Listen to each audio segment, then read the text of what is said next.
সপ্তাহ ঘুরতেই চলে এসেছি এনটিভির পর্দায়, সাথে নিয়ে কুইজ শো, জানার আছে বলার আছে। তোমাদের সাথে আছি আমি এশা, এবং আজকের আয়োজনের শুরুতেই তোমাদেরকে একটু জানিয়ে দিই মারিনা বে সম্পর্কে কিছু তথ্য। সিঙ্গাপুরে অবস্থিত মারিনা বে একটি উপসাগর যা 4টি পরিকল্পিত এলাকা ডাউনটাউন কোর, পূর্ব মারিনা, দক্ষিণ মারিনা ও স্ট্রিটস ভিউ দ্বারা পরিবেষ্টিত। 360 হেক্টর এলাকা জুড়ে বিস্তৃত মারিনা বেতে একটি নতুন পরিবেশ বান্ধব পর্যটক কেন্দ্র এবং যুব অলিম্পিক পার্কের পাশের হেলিক্স ব্রিজের লিংক মারিনা সেন্টারে অবস্থিত। মারিনা বেকে কেন্দ্র করে বিভিন্ন মেলা ও থিয়েটার অনুষ্ঠিত হয়।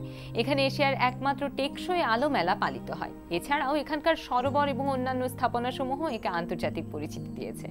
বন্ধুরা, আজকে আমাদের মাঝে উপস্থিত আছেন আবৃত্তি শিল্পী কুমার লাভলু। চলো তার সঙ্গে কথা বলি। কেমন আছেন ভাইয়া? খুবই ভালো, আপনাকে স্বাগত আমাদের আয়োজনে। হ্যাঁ, আমি ধন্যবাদ। তো ভালো লাগছে আজকে আমাদের মাঝে আপনাকে পেয়েছি, এবং আপনি এসেছেন সুদূর মাদারীপুর থেকে আমাদের মাঝে এসেছেন। আপনার সংগঠন উদ্ভাস, আমরা সবসময় আপনার সম্পর্কে আসলে তথ্য পেয়েই থাকি। তো ভাই, এখন কবিতার মানুষ, আবৃত্তির মানুষ, ব্যস্ততা কেমন চলছে? কি নিয়ে সামনের প্রোগ্রাম আছে কোনো? সামনে প্রোগ্রাম আছে বলতে আগামী 28 তারিখ অর্থাৎ 28শে জুলাই শুক্রবার আমাদের যে জেলা শিল্পকলা একাডেমির মিলনায়তনে, অত্যন্ত সুন্দর একটি মিলনায়তন, এই মিলনায়তনে আমি এবং আমার গ্রুপের একটি মেয়ে আঞ্জুমান জুলিয়া, ওকে নিয়ে একটি যুগলবন্দি উপস্থাপন করব। আচ্ছা, যুগলবন্দি উপস্থাপন, কালের শঙ্খধ্বনি, চমৎকার নাম। তো ওনার সাথে কি আগে কখনো করা হয়েছে আপনার? হ্যাঁ, এমনিতে ডুয়েট করেছি অনেক। সেটি হচ্ছে যে হয়তোবা কোনো দলীয় প্রোডাকশনে একটি করেছি, দুটো করেছি, এবারে একটি দীর্ঘ সময় করব, ঘণ্টাধিক আমরা দুজনে আবৃত্তি করব কালের শঙ্খধ্বনি। তো আমরা আরো জানবো এই অনুষ্ঠানটি সম্পর্কে, তবে তার আগে একটু কবিতা শুনে নিতে চাইছি আপনার কাছে। আচ্ছা, ঠিক আছে। এটা যেহেতু একটু ছোটদের প্রোগ্রাম, তো সে অর্থে আমি ভাবছি যে একটি ছড়া দিয়ে শুরু করব। ছড়া আমি পড়ব, এবং এই ছড়া পড়ার অনুপ্রাণিত আমি যার কাছ থেকে হয়ে থাকি বিভিন্ন সময়, সেটি হচ্ছে আমাদের একজন শ্রদ্ধেয় আবৃত্তি শিল্পী, প্রশিক্ষক মীর বরকত। উনি স্বনামধন্য একজন প্রশিক্ষক বাংলাদেশের। আমি তারই অনুপ্রেরণায় ছড়া দিয়ে আমি শুরু করছি। ঠিক আছে। সুকুমার রায়। জি জি। হুকুমুখ হ্যাংলা, বাড়ি তার বাংলা, মুখে তার হাসি নাই দেখেছ, নাই তার মানে কি কেউ তাহা জানে কি, কেউ কভু তার কাছে থেকেছ। শ্যামা দাস মামা তার আফিংয়ের থানাদার, আর তার কেউ নেই এছাড়া। তাই বুঝি একাশে মুখখানা ফ্যাকাশে, বসে আছে কাঁদো কাঁদো বেচারা। থপ থপ থপ থপ থপ থপ পায়ে সে নাচতো যে আয়েসে, গলা ভরা ছিল তার ফুর্তি। গাইতো সে সারাদিন সারে গামা টিম টিম, আহ্লাদে গদ গদ মূর্তি। গাইতো সে সারাদিন সারে গামা টিম টিম। কি করে গাইতো? সারে গামা পাধানি সাসানি ধাপা মাগারে সাসা। এই তো সে দুপুরে বসে ওই উপরে খাচ্ছিল কাঁচকলা চটকে। এর মাঝে হলো কি মামা তার মোলো কি, অথবা কি ঠ্যাং গেল মোটকে। হুকুমুখ হেকে কয়, হুকুমুখ হেকে কয়, আরে দূর তা তো নয়, দেখছো না কি রকম চিন্তা। মাছি মারা ফোন দিয়ে যত ভাবি মন দিয়ে, ভেবে ভেবে কেটে যায় দিনটা। বসে যদি ডাইনে লেখে মোর আইনে, এই লাজে মাছি মারি ত্রস্ত। বামে যদি বসে তাও নহি আমি পিছ পাও, এই ল্যাজে আছে তার অস্ত্র। যদি দেখি কোনো পাজি বসে ঠিক মাঝামাঝি, কি যে করি ভেবে নাহি পাই রে। ভেবে দেখো এ কি দায়, কোন ল্যাজে মারি তাই, দুটি বই ল্যাজ মোর নাই রে। হায় হায় হায় হায় হায় হায় হায়, উকো মুখো হ্যাংলা, বাড়ি তার বাংলা, মুখে তার হাসি নাই দেখেছ। নাই তার মানে কি কেউ তাহা জানে কি, কেউ কভু তার কাছে থেকেছো। চমৎকার, খুব ভালো লাগলো, দারুণ লাগলো। তো ভাই আমরা আরো কথা বলবো, একজন বন্ধু কথা বলবে আমাদের সাথে, তার সাথে কথা বলে নিই। হ্যালো, আসসালামু আলাইকুম। ওয়ালাইকুম আসসালাম, কে বলছো? আপু আমি আঞ্জুম। কেমন আছো আঞ্জুম? জি আপু ভালো।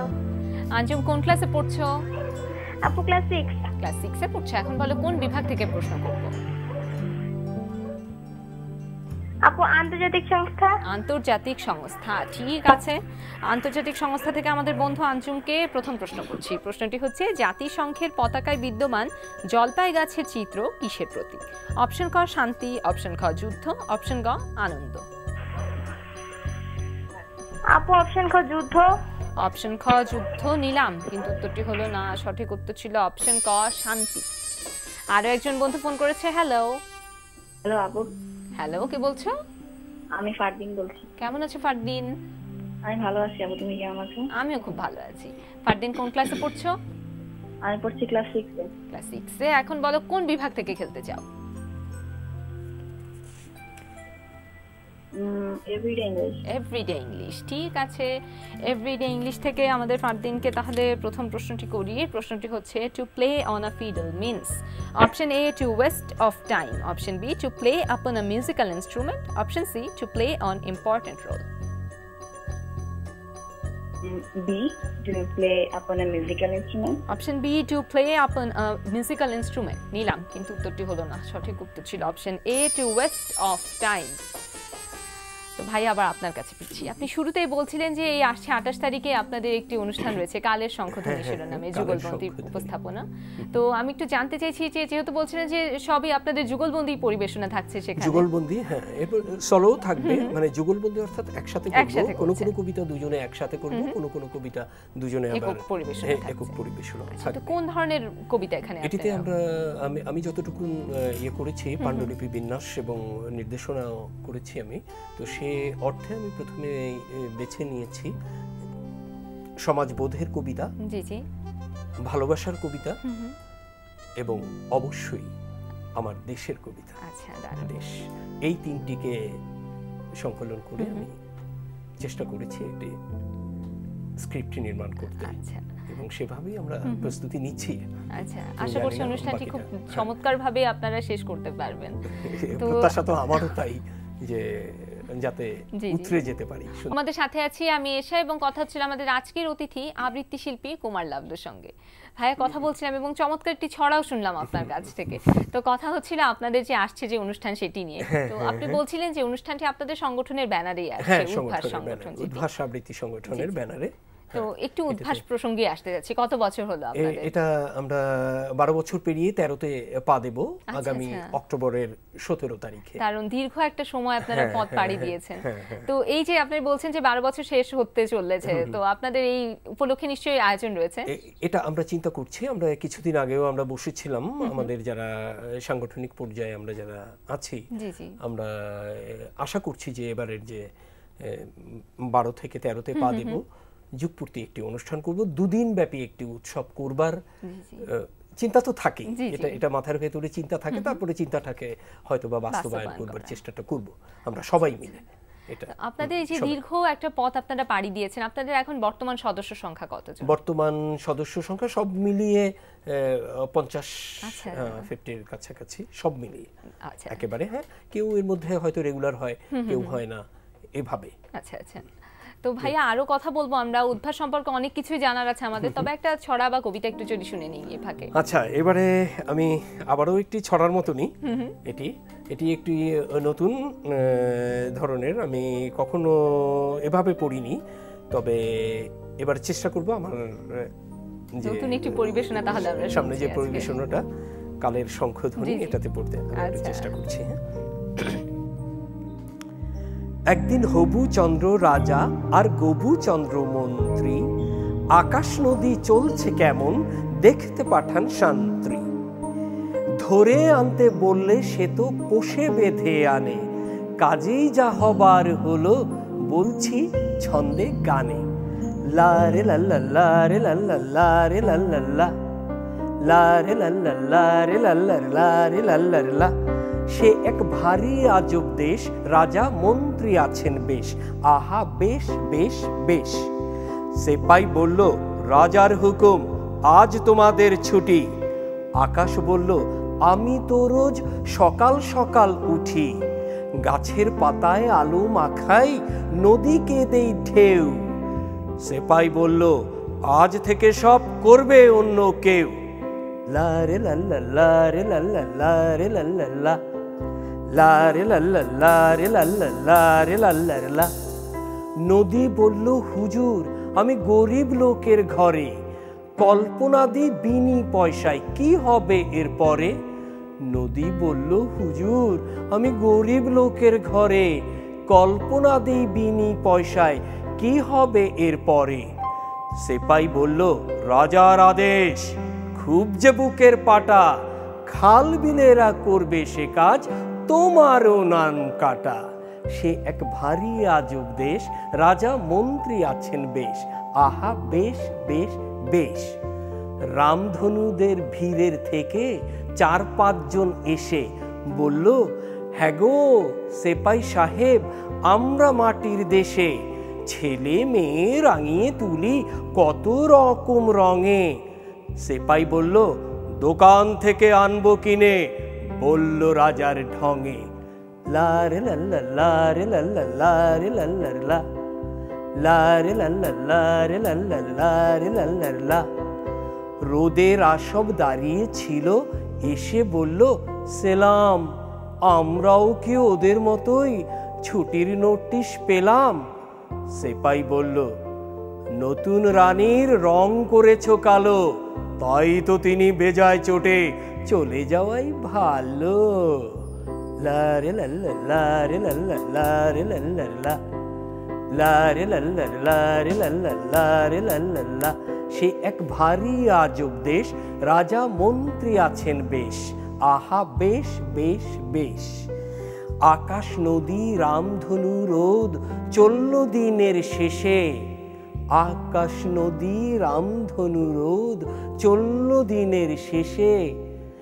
এসব যেন সত্যি না হয় সত্যি রাজার দেশে। আহা সত্যি রাজার দেশে। খুব ভালো লাগলো। তো ভাই আরো কথা বলবে, একজন বন্ধু আমাদের সাথে কথা বলতে চেয়েছে, তার সাথে কথা বলছি। হ্যালো হ্যালো আসসালামু আলাইকুম। ওয়ালাইকুম আসসালাম, কে বলছো? সাদিয়া আফরোজ বলছি। কেমন আছো সাদিয়া? ভালো আছি, ভালো আছে? আমিও খুব ভালো আছি। তো বন্ধু কোন ক্লাসে পড়ছো তুমি? ক্লাস 8।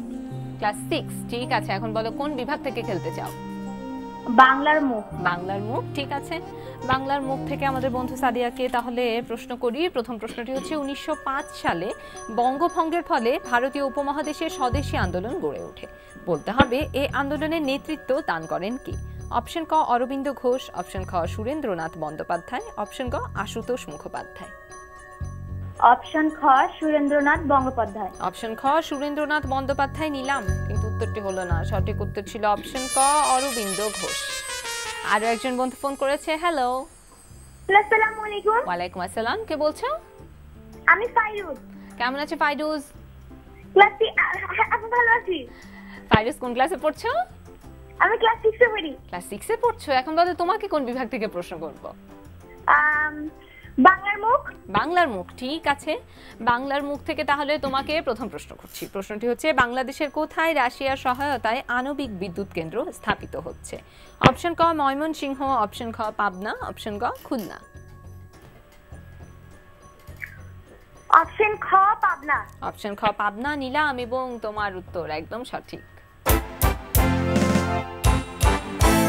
অভিনন্দন তোমাকে 500 টাকা সমমূল্যের বইয়ের জন্য। এবার দ্বিতীয় প্রশ্নে যাচ্ছি। প্রশ্নটি হচ্ছে অবিভক্ত বাংলার প্রথম প্রধানমন্ত্রী ছিলেন A.K. ফজলুল হক। বলতে হবে শেষ মুখ্যমন্ত্রী কে ছিলেন?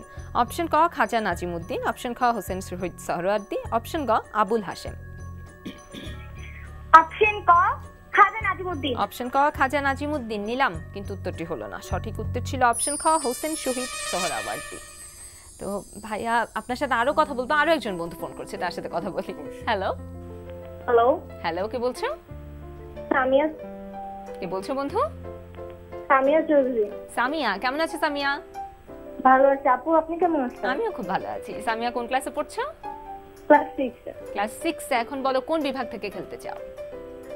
বাংলার মুখ। বাংলার মুখ তো শেষ হয়ে গেছে, অন্য কোন বিভাগের কথা বলো। আন্তর্জাতিক সংস্থা। আন্তর্জাতিক সংস্থা, ঠিক আছে। আন্তর্জাতিক সংস্থা থেকে তোমাকে প্রথম প্রশ্ন করছি। প্রশ্নটি হচ্ছে ট্রান্সপারেন্সি ইন্টারন্যাশনালের উদ্দেশ্য কি? অপশন ক দুর্নীতি হ্রাস, অপশন খ মানবাধিকার রক্ষা, অপশন গ শিক্ষা বিস্তার। মানবাধিকার রক্ষা। অপশন খ মানবাধিকার রক্ষা নিলাম, কিন্তু উত্তরটি হলো না। সঠিক উত্তর ছিল অপশন ক দুর্নীতি হ্রাস, এবং সেই সাথে আজকের মতো আন্তর্জাতিক সংস্থা বিভাগটিও শেষ হচ্ছে। আরো কথা বলবো, তবে একজন বন্ধু ফোন করেছে ছবির গ্যালারি খেলার জন্য, তার সঙ্গে কথা বলে নেই। হ্যালো হ্যালো, আসসালামু আলাইকুম। ওয়ালাইকুম আসসালাম, কে বলছো? হ্যাঁ, আমি নুসাইবা নাওয়াল। নুসাইবা, কেমন আছো? আমি ভালো আছি, আপনি কেমন আছেন? আমিও খুব ভালো আছি। নুসাইবা আমাদের নিয়মিত কলার। তো নুসাইবা, তোমার জন্য থাকছে ছবির গ্যালারি। স্ক্রিনে দেখানো ছবিটি দেখো আর আমার প্রশ্নের উত্তর দাও। তোমার জন্য প্রশ্নটি হচ্ছে ছবির এই দুর্গটির নাম বলো। অপশন ক সোনাকান্দি দুর্গ, অপশন খ ইন্দ্রাকপুর দুর্গ, অপশন গ জঙ্গলবাড়ি দুর্গ। ঝটপট বলতে হবে।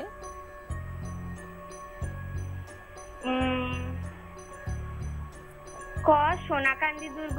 অপশন ক সোনাকান্দি দুর্গ নিলাম, এবং তোমার উত্তর একদম সঠিক।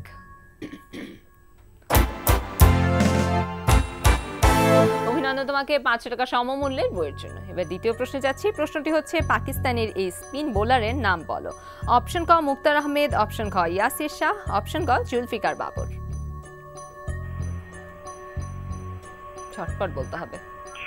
খ ইয়াসির শাহ। অপশন খ ইয়াসির শাহ নিলাম, এবং তোমার এই উত্তরটাও একদম সঠিক। অভিনন্দন তোমাকে আরো 500 টাকা সমমূল্যের বইয়ের জন্য। এর পরের প্রশ্নে কি যাব?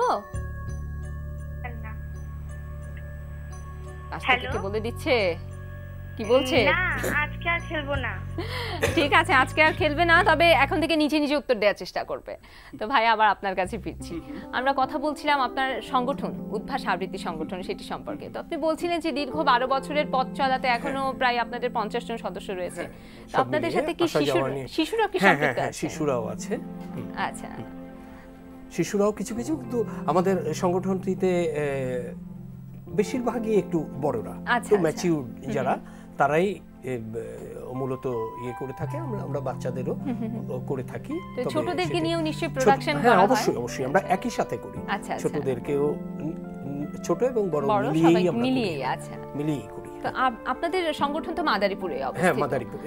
এবং আপনি বাংলাদেশ আবৃত্তি সমন্বয় পরিষদের সদস্য, অন্তর্ভুক্ত আর কি। বাংলাদেশ আবৃত্তি সমন্বয় পরিষদই হচ্ছে আমাদের যেটাই অভিভাবক বলা যায়, একটি ফেডারেটিভ বডি। এটা ওটিরই আমরা একটি অংশ।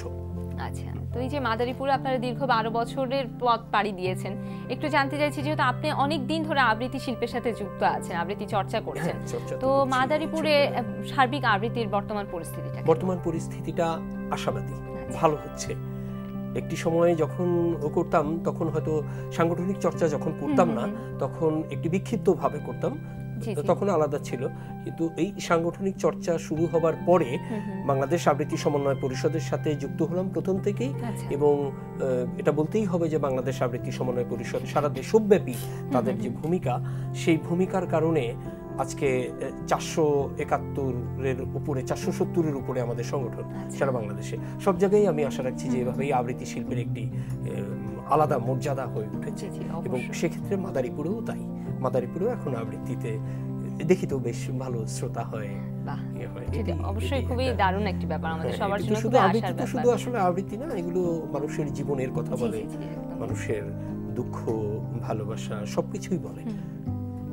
আপনি বলছিলেন যে বিভিন্ন অনুষ্ঠানে দেখা যাচ্ছে যে আবৃত্তির অনুষ্ঠানগুলোতে দর্শক অনেক হচ্ছে, তাই একটু জানতে চাইছি যে বিভিন্ন যে আমাদের বিশেষ বিশেষ উপলক্ষগুলো রয়েছে, যেমন আমরা যদি বলি নববর্ষ, বসন্ত বরণ বা স্বাধীনতা দিবস, বিজয় দিবস, এগুলোতেও কি আপনারা অনুষ্ঠান করছেন? হ্যাঁ, আমরা নিয়মিতই করছি। বসন্ত উৎসব করি, তারপরে বৈশাখ বরণ করি, নববর্ষ বরণ যেটা করি এটা করি, তারপরে বিজয় দিবস, স্বাধীনতা দিবস, ভাষা শহীদ দিবস, প্রত্যেকটাতেই আমাদের একটি জোরালো ভূমিকাই থাকে, আচ্ছা, এভাবে বলতে চাই। তো ভালো ভূমিকা থাকে। আর জি জি জি, রবীন্দ্রনাথ, নজরুল, বিভিন্ন কবিদের বিভিন্ন ভাবে আচ্ছা পরিবেশনা আপনারা হ্যাঁ থাকছে অবশ্যই সবসময়। পরিবেশন থাকে, নিজস্ব আয়োজন থাকে, এটি নিয়মিতই চলতে থাকে। খুবই দারুণ ব্যাপার। তো ভাই আপনার সাথে কথা বলে খুব ভালো লাগলো, এবং আপনাদের হাত ধরে আপনাদের সংগঠনের মাধ্যমে আবৃত্তি চর্চা বাংলাদেশে আরো বিকশিত হোক, এটাই আমাদের সবার কামনা। আপনাকে অনেক ধন্যবাদ আজকে আমাদেরকে সময় দেওয়ার জন্য। তবে এভাবে শেষ করব না, আমরা একটি কবিতা শুনতে শুনতেই শেষ করব। তবে তার আগে আমাদের বন্ধুদের কাছ থেকে একটু বিদায় নিয়ে আসি। বন্ধুরা, দেখতে দেখতে আয়োজনের একদম শেষ প্রান্তে চলে এসেছি। বিশ্বের যে কোনো প্রান্ত থেকে যে কোনো সময় এনটিভিতে সম্প্রচারিত সংবাদ, অন্যান্য সকল অনুষ্ঠান উপভোগ করতে ভিজিট করো আমাদের পূর্ণাঙ্গ ওয়েব পোর্টাল www.ntvbd.com। সবাই ভালো থেকো, সুস্থ থেকো, এনটিভির সাথেই থেকো। এবার কোন কবিতাটি শুনবো? এবারে একটি সমাজবোধের কবিতা পড়ি, যেহেতু এই কবিতাটি হয়তো বা পূর্ব আগামী অনুষ্ঠানে আমার পাণ্ডুলিপিতে আছে, সেটি পড়ি। আমাদের শেখর বরণ হাজরার লেখা কবিতা প্রণয় পংক্তিমালা। আমাকে সেই কবিতা লোকে থাকতে দাও, যেখানে দলে দলে ফুটে আছে প্রসন্ন অর্কিড, যেখানে নবীনা মা বক্ষ নিরাভরণ করে দুগ্ধে পোষে শিশু, যেখানে তরুণের সাথে তরুণীর দেখা হয় শ্রম বিভাজন কর্মশালায়। আমি অবিভক্ত পৃথিবীর রঙ্গ রসে এড়িয়ে রাখতে চাই আমার জীবন। জীবনের প্রথম লগ্ন থেকে যে মানবীয় চাপ ক্রমশই আমার শরীরের রন্ধ্রে করেছে প্রবেশ, আমি করি তার বক্ষ উন্মোচন। মন্বন্তরে মরে যাওয়া কিশোরীর লাশ চন্দনের গন্ধ হয়ে ভেসে আসে, আমি অপ্রকৃতিস্থ হয়ে যাই। ফুলিয়ে দিয়ে আমার বেলুন ফাটাস কাপাস তুলার মতন, রক্তে আমার অসচেতনতার দাহ, বিলম্বিত স্বরে কথা কয় স্বাধীন চেতার ঔদার্য। দেয়ালে একটার পর একটা পোস্টার আসে আর যায়, মিছিলে মুষ্টিবদ্ধ হাত নিস্তেজ হয়ে যায় চরিত্র চিত্রণে। বিগত জীবনে কি এমন সুখ, কি এমন শান্তি দিয়েছ প্রিয়াঙ্কা, জিতে নিতে চাও একাদশী চাঁদ। এ সময় এখন আমার নয়, এ সময় এখন তোমারও নয়, তবু আমরা আছি পাশাপাশি। যুদ্ধে যুদ্ধে কাটে দিন অহর্নিশি, এর পরেও কি তুমি বলবে ফুল, পাখি কিংবা কিংবা ভালোবাসার কথা? আমাকে বৃথা উতলা করছো নারী। তুমি জানো না কত মানুষ পৃথিবীর যুপকাষ্ঠে আশাহীন হতাশায় নিভে গেছে, আলো নেই কোথাও। তোমার আলো, আমার বিশ্বাস ওদেরও একটু দাও। ওদের বঞ্চিত করছো কোন অভিযোগে? ওরাও কি তোমার নয়? মিথ্যে মিথ্যে। তুমিই আমাকে দাঁড় করিয়ে দিয়েছো বিপ্লবের সামনে, তুমিই আমাকে শিখিয়েছো শত্রুর সামনে